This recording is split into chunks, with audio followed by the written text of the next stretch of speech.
नमस्कार दोस्तों, आप सभी का स्वागत है।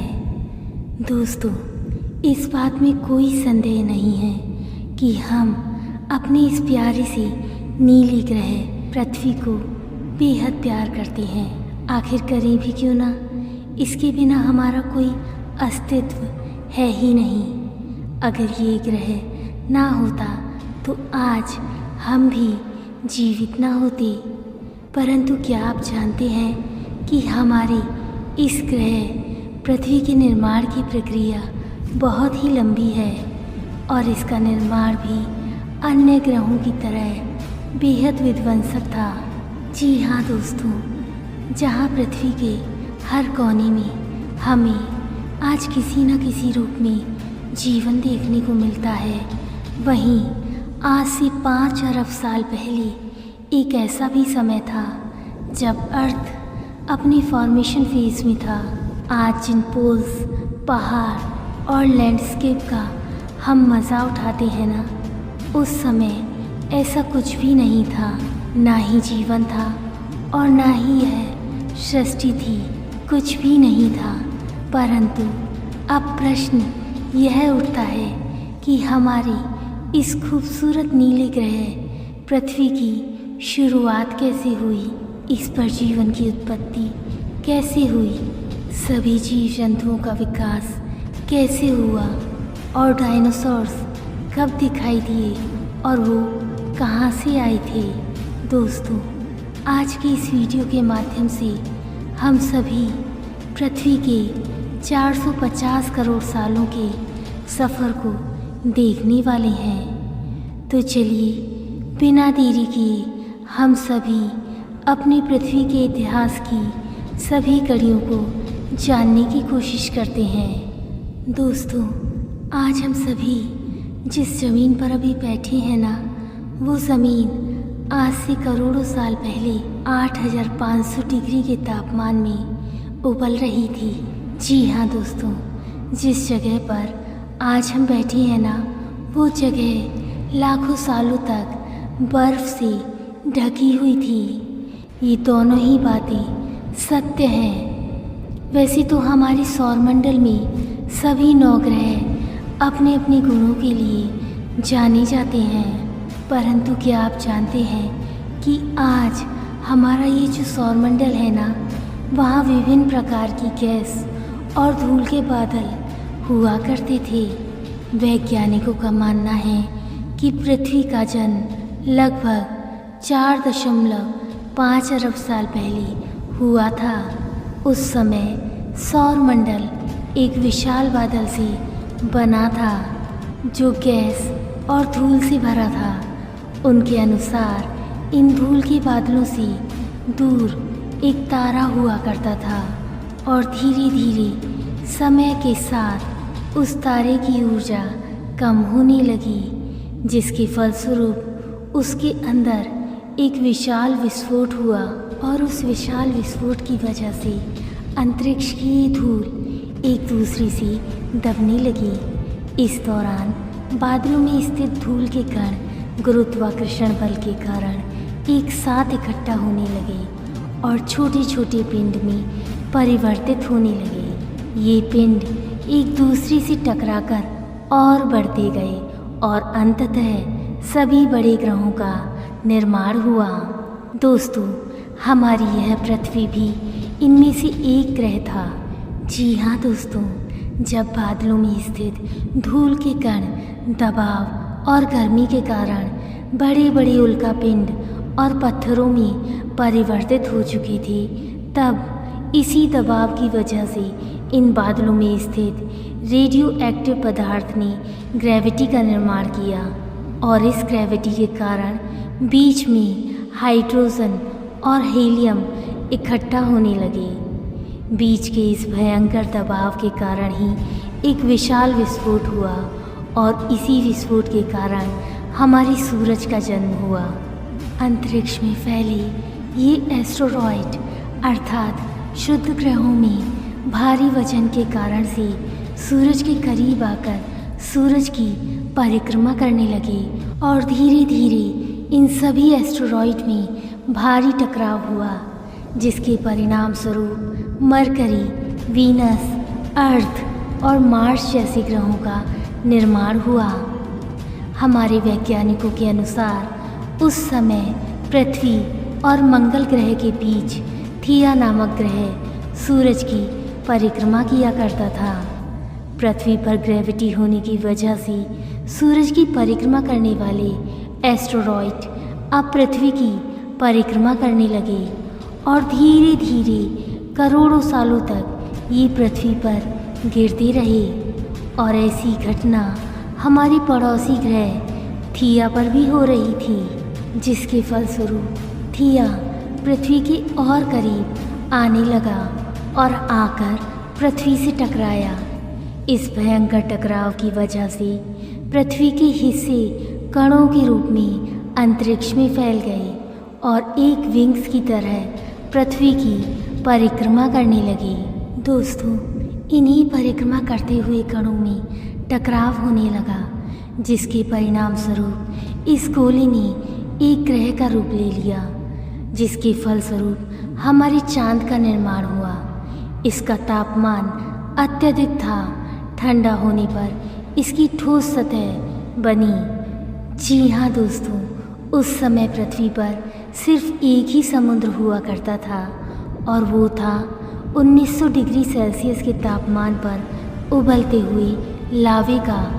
जी हाँ, उबल रही थी वो सारी चीज़ें जिसे आज आप सभी अलग अलग नाम से जानते हैं। वक्त के साथ साथ पृथ्वी धीरे धीरे ठंडी हो रही थी, जिसके कारण पृथ्वी के भारी तत्व जैसे धातु और रेडियो एक्टिव पदार्थ पृथ्वी के केंद्र में जाकर इकट्ठा हो गए और हल्के पदार्थ पृथ्वी की सतह पर आ गए। दोस्तों, लाखों करोड़ों सालों तक पृथ्वी पर उल्का पिंडों की बरसात हुई और इन गिरते हुए उल्का पिंडों में जमा था नमक, मिनरल्स और पानी। जी हाँ दोस्तों, करोड़ों सालों तक इन उल्का पिंडों की बरसात होती रही और यह बारिश अपने साथ खनिज, कार्बन, प्रोटीन और अमीनो एसिड लाई और धीरे धीरे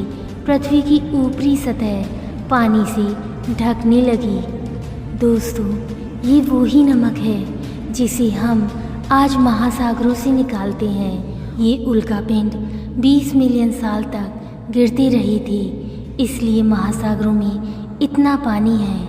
इनकी वजह से पृथ्वी पर नाइट्रोजन आई, लेकिन जीवन फिर भी नहीं था क्योंकि ऑक्सीजन नहीं थी। वैज्ञानिकों के अनुसार यही वह समय था जब दूर गहरे पानी के अंदर निकलते ज्वालामुखियों से पहली बार सूक्ष्म जीवों का निर्माण हुआ। लाखों सालों बाद एक समय ऐसा आया जब पृथ्वी की पूरी सतह पानी से ढक चुकी थी।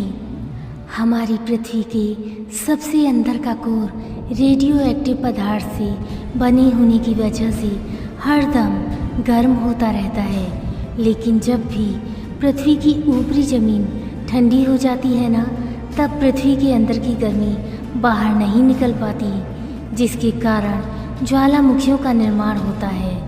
और उस समय कुछ ऐसा ही हुआ। पानी से ढकी हुई पृथ्वी पर हजारों की संख्या में ज्वालामुखी निकलने लगे और आने वाले लाखों सालों तक इन ज्वालामुखियों को निकलने का सफ़र जारी रहा, जिससे पानी के ऊपर ज़मीन का निर्माण हो रहा था। इस समय भी पृथ्वी पर वातावरण न होने के कारण अंतरिक्ष से उल्कापिंडों की बरसात होने लगी। आज से लगभग 300 करोड़ साल पहले पृथ्वी पर एक ऐसा समय आया जब पृथ्वी का वातावरण लगभग स्थिर होने लगा था और ज्वालामुखी भी निकलने कम हो गए थे और पृथ्वी का एक दिन 12 घंटे का हुआ करता था। दोस्तों, साल बीतते गए और धीरे धीरे ये सूक्ष्म जीव विकसित होते गए और समूह में रहने लगे।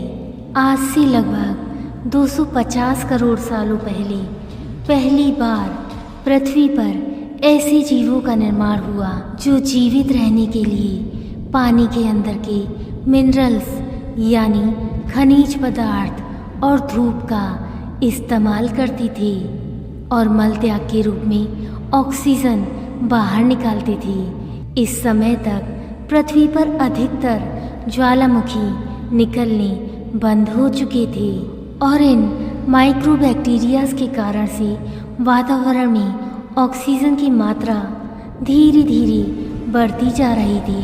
दोस्तों, वातावरण में ऑक्सीजन बढ़ने की वजह से पृथ्वी का वायुमंडल बनना शुरू हुआ और आने वाले हजारों सालों तक वातावरण में ऑक्सीजन की मात्रा बढ़ती रही, जिसके परिणाम स्वरूप पृथ्वी के अधिकतर हिस्सों में ये सूक्ष्म जीव फैल गए। जी हाँ दोस्तों, हजारों सालों बाद एक ऐसा समय आया जब पृथ्वी में अधिक ऑक्सीजन बढ़ने के कारण ये सूक्ष्म जीव मरने शुरू हो गए। उस समय तक पृथ्वी का वातावरण ठंडा होने के साथ साथ ऑक्सीजन से भर चुका था, जिसके कारण जमीन और वातावरण में स्थित आयरन यानी लोहे के मिनरल्स पानी में स्थित ऑक्सीजन से रिएक्ट होने लगे और एक ऐसा समय आया जब पृथ्वी की जमीन आज के मंगल ग्रह के जैसी लाल हो चुकी थी। जी हाँ दोस्तों, समय बीतने के साथ साथ धरती की टेक्टोनिक प्लेट्स में दरार होने लगी, जिसके परिणाम स्वरूप पृथ्वी के अंदर का लावा जमीन की तरह कई लाखों सालों तक खुला उबलता रहा और यही वो कारण था जिसके परिणाम स्वरूप पृथ्वी के वातावरण में कार्बन डाइऑक्साइड की मात्रा बहुत अधिक बढ़ गई और पृथ्वी पर एसिड की वर्षा शुरू हो गई। एसिड की इस भयंकर बरसात के कारण पृथ्वी का तापमान धीरे धीरे घटने लगा और तापमान इतना घटा कि पृथ्वी के ऊपर स्थित पानी बर्फ में परिवर्तित होने लगा। जी हाँ दोस्तों, पृथ्वी पर पहली बार भयंकर आइसेज आया।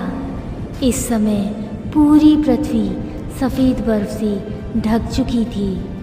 आमतौर पर जब धरती पर सूरज की किरणें गिरती हैं ना, तब ज़मीन उन किरणों को सोख लेती है, मगर क्योंकि पूरी पृथ्वी बर्फ से ढक चुकी थी और क्योंकि बर्फ बहुत अधिक ठोस, सफ़ेद और चमकीली होती है, जिसके कारण सूरज की किरणें धरती पर गिरने के बाद वापस चली जाती थी। इसी वजह से पृथ्वी कई लाख सालों तक बर्फ से ढकी रही, मगर फिर से पृथ्वी के अंदर स्थित गर्मी ज्वालामुखी के रूप में निकलना शुरू हो गई और इन ज्वालामुखियों से निकलने वाली गर्मी ने बर्फ़ को पिघलाना शुरू कर दिया और इसी बीच में पृथ्वी की गहराई में बचे कुछ सूक्ष्म जीव धीरे धीरे बदल रहे थे और अब वो ऑक्सीजन को अपने शरीर को बड़ा और जटिल बनाने के लिए उपयोग करने लगे थे। जी हाँ दोस्तों, इस बीच पानी में भी अलग से छोटे समुद्री पौधे निकलने शुरू हो चुके थे।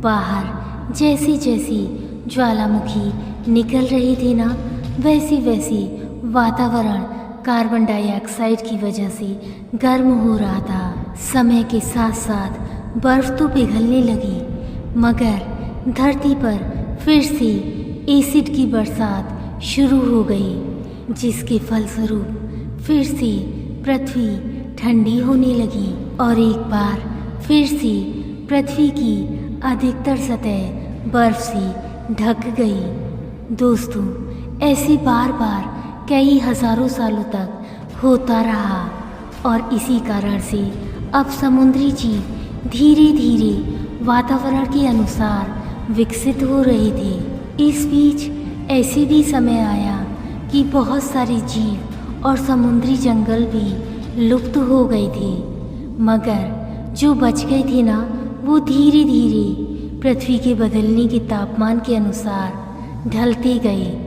और अब हजारों सालों बाद समुद्री पेड़ बर्फ की वजह से पूरी तरह से मरते या सूखते नहीं थे। यही वो समय था जब सूक्ष्म जीव समुद्री जीव बन चुके थे। जब फिर से ज्वालामुखियों ने पृथ्वी की बर्फ को पिघलाना शुरू किया ना, तब ये समुद्री पेड़ जल्दी से विकसित होकर और ज़्यादा फैल गए, जिसके फलस्वरूप धीरे धीरे वातावरण में ऑक्सीजन की मात्रा भी बढ़ने लगी और पृथ्वी पर होने वाली एसिड की वर्षा भी कम होने लगी। जी हाँ दोस्तों, वातावरण में ऑक्सीजन आने के कारण ही पृथ्वी की ओजोन लेयर्स मोटी होने लगी और आज से लगभग 47 करोड़ साल पहले पृथ्वी की ऊपरी सतह पर पहली बार मोसोस नामक प्लांट उगना शुरू हुआ। समय के साथ साथ ज़मीन पर अलग अलग प्रकार के पौधे और पेड़ उगने शुरू हुए और एक ऐसा भी समय आया जब ज़मीन के पेड़ों की लंबाई लगभग 80 से 100 फीट जितनी होने लगी, जो आज की वर्तमान स्थिति के अनुसार 5 से 6 मंजिला बिल्डिंग जितनी ऊंची हो चुकी थी। जी हाँ दोस्तों, ये वो समय था जब समुद्री जानवर समुद्र से बाहर निकल रहे थे और ज़मीनी जानवरों में परिवर्तित हो रहे थे। धरती की अधिकतर ज़मीन एक जगह इकट्ठी हो चुकी थी, जिसे आज हम पैंजिया महाद्वीप के नाम से जानते हैं। दोस्तों, यही वो समय था जब पृथ्वी का वातावरण और तापमान लगभग स्थिर हो चुका था और धरती पर एक दिन 21 से 23 घंटे के करीब हुआ करता था। जी हाँ दोस्तों, अब समुद्री जीव पानी से बाहर आने लगे थे और वातावरण के अनुसार उनके शरीर का रूप रंग बदल रहा था। यह जीव 5 सेंटीमीटर लंबे थे, लेकिन इनके शरीर में एक खास गुण विद्यमान था और वह था उनकी रीढ़ की हड्डी का होना। यही गुण आगे चलकर हमें भी मिलने वाला था। जी हाँ दोस्तों, 40 करोड़ साल पहले धरती पर ज़मीनी जीव नहीं थे, ना ही पौधे थे, क्योंकि धरती की ओजोन लेयर नहीं थी जो कि यूवी लेयर से सुरक्षा प्रदान करती है। धीरे धीरे इस परत का निर्माण हुआ। वायुमंडल की ऑक्सीजन यूवी लेयर को सोखकर ओजोन लेयर बनाने लगी, जिसके परिणाम स्वरूप शैवाल बनी, जो कि धरती के सबसे पहले ज़मीनी पौधे थे। और तब आरंभ हुआ एक ऐसे नए दौर का जब धीरे धीरे ये ज़मीनी जानवर डायनासोर्स में परिवर्तित हो गए।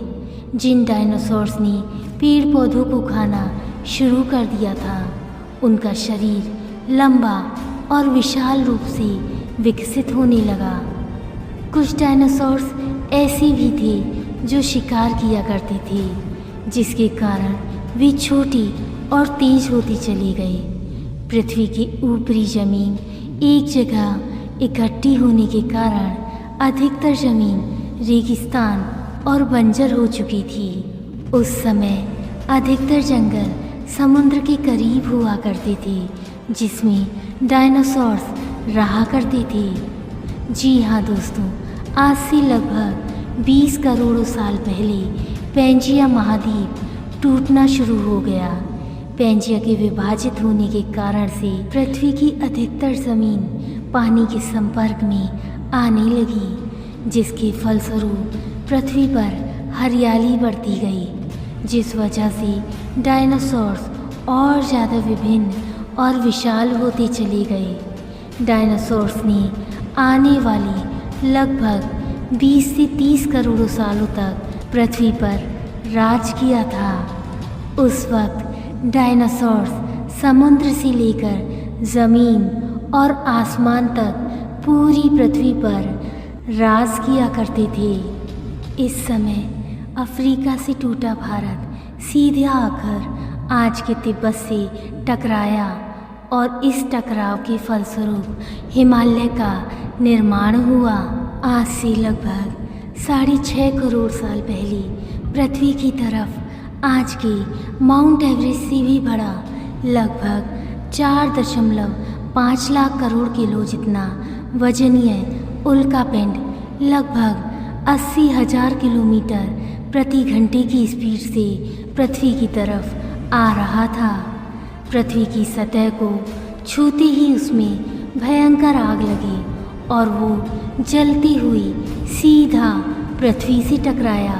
इस टकराव से निकलने वाली ऊर्जा आज के 10 करोड़ परमाणु बम के एक साथ फटने के बराबर थी।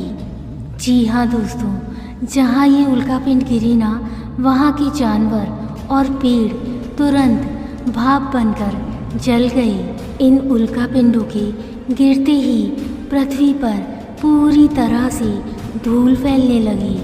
समुद्र में भयंकर बाढ़ आने लगी। इसी बाढ़, भूकंप और आग ने पृथ्वी को जलाना शुरू कर दिया और देखते ही देखते कुछ ही घंटों में संपूर्ण पृथ्वी नर्क बन चुकी थी।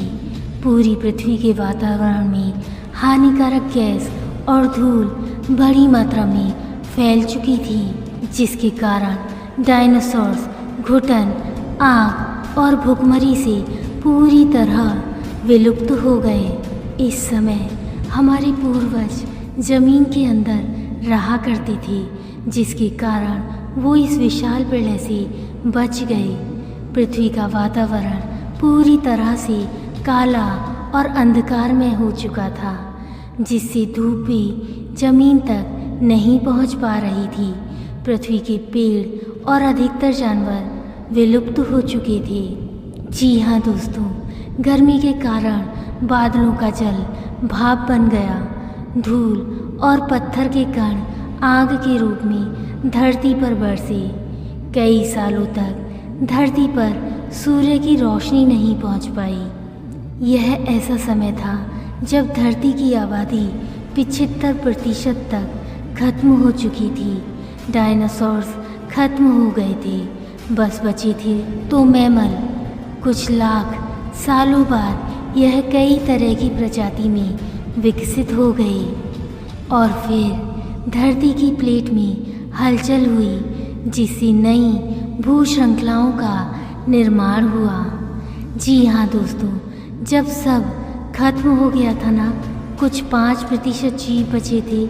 उन्होंने गर्मी से बचने के लिए धरती के अंदर रहना शुरू किया। दोस्तों, 20 करोड़ साल पहले धरती पर नए पेड़ पौधे आए। 5% बचे हुए जीव विकसित होकर नई प्रजाति के रूप में परिवर्तित हुए। ऐसे में वातावरण में धूल और हानिकारक गैस के कारण पृथ्वी पर फिर से एसिड की बरसात शुरू हो गई और फिर पृथ्वी ठंडी होकर बर्फ से ढक गई। लेकिन इस बार पृथ्वी की बर्फ लाखों सालों तक नहीं जमी रही और 80-90 हज़ार साल बाद ये बर्फ पिघलनी शुरू हो गई। जैसे ही धरती पर वातावरण फिर से पहले जैसा होने लगा ना, वैसे ही ये छोटे जीव जमीन से बाहर आना शुरू हो गए थे। उस वक्त पृथ्वी की बर्फ पिघलना शुरू ही हुई थी। जैसे जैसे पृथ्वी पर बर्फ पिघलनी शुरू हुई, वैसे वैसे अफ्रीका में घने ठंडे जंगलों का निर्माण होता चला गया और इसी बीच ये ज़मीनी जीव बंदरों में परिवर्तित हुए। परंतु जैसे जैसे पृथ्वी दोबारा से गर्म होने लगी, वैसे वैसे अफ्रीका के ये जंगल सूखने लगे। ऐसे में जंगल की चीज़ें खाने वाले इन बंदरों को खाने की कमी होने लगी और यह बंदर, जो कि वृक्षों के ऊपर रहते थे ना, खाने की तलाश में वृक्षों से नीचे उतरे। यह 4 फीट लंबे जीव थे। खाने की तलाश में इन बंदरों ने अपने पैरों पर चलना शुरू कर दिया, जिससे उन्हें दूसरे जानवरों का शिकार करने में मदद मिलती थी और धीरे धीरे ये बंदर, जिन्हें एल्फ्स भी कहते हैं, वानर जाति के रूप में परिवर्तित हुए। खाने की तलाश में ये वानर पृथ्वी के दूसरे हिस्सों में फैलने लगे और धीरे धीरे उनके शरीर का रूप रंग वहाँ के मौसम के अनुसार बदलता गया। जी हाँ दोस्तों, कई हजारों सालों में यह 2 पैरों पर चलना शुरू हुए। इनका दिमाग भी विकसित होने लगा।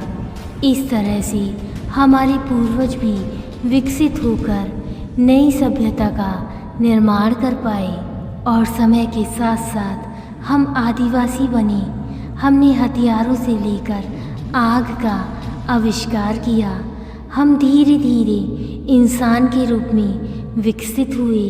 हमने धर्म से लेकर परिवार, भाषा और संस्कृति का निर्माण किया और समय के साथ साथ हम और अधिक विकसित होते चले गए। दोस्तों, आज हम इस पृथ्वी की सबसे विकसित प्रजाति बन चुके हैं। पृथ्वी को आज के जैसा बनने में लगभग 450 करोड़ सालों का वक्त लगा है और हमें एक छोटी जमीन में रहने वाले जानवर से इंसान बनने में कई लाखों सालों का। मगर हमने इन 100 सालों में जितना अधिक पृथ्वी को गंदा और तबाह किया है ना, उतना आज तक किसी भी प्रजाति ने नहीं किया होगा। जी हाँ दोस्तों, यह सत्य है। हम फिर से धरती को गर्म कर रहे हैं और कार्बन डाइऑक्साइड की मात्रा बढ़ा रहे हैं। हमारे वैज्ञानिकों का मानना है कि पृथ्वी पर फिर से विशाल परिवर्तन होने वाला है। भविष्य में यह पृथ्वी कैसी होगी, यह हम मनुष्य प्रजाति पर ही निर्भर करता है। यदि हम इसे स्वच्छ और सुरक्षित रखना चाहते हैं ना, तो हमें आज से ही इसके लिए कुछ महत्वपूर्ण निर्णय अवश्य लेने होंगे और अपने इस सुंदर नीले ग्रह को इस योग्य बनाना होगा जिससे ये अरबों खरबों सालों तक अपने अस्तित्व में बनी रहे और जीवन को नए नए रूपों में परिवर्तित करती रहे। दोस्तों, आज की इस वीडियो का उद्देश्य मानव सभ्यता को जीवन और इस सृष्टि की उत्पत्ति से जुड़े महत्वपूर्ण रहस्यों को दर्शाना और उससे साक्षात्कार कराना है, जिससे हम सभी अपने जीवन और इस सृष्टि के मूल्यों को समझकर इसके हित में सही कार्य कर सकें, इसके हित में सही निर्णय ले सकें और इस सृष्टि, इस जीवन को श्रेष्ठ रूप प्रदान कर सकें। अगर आपको हमारा आज का यह वीडियो पसंद आया हो तो इस चैनल को सपोर्ट करना ना भूलें। धन्यवाद।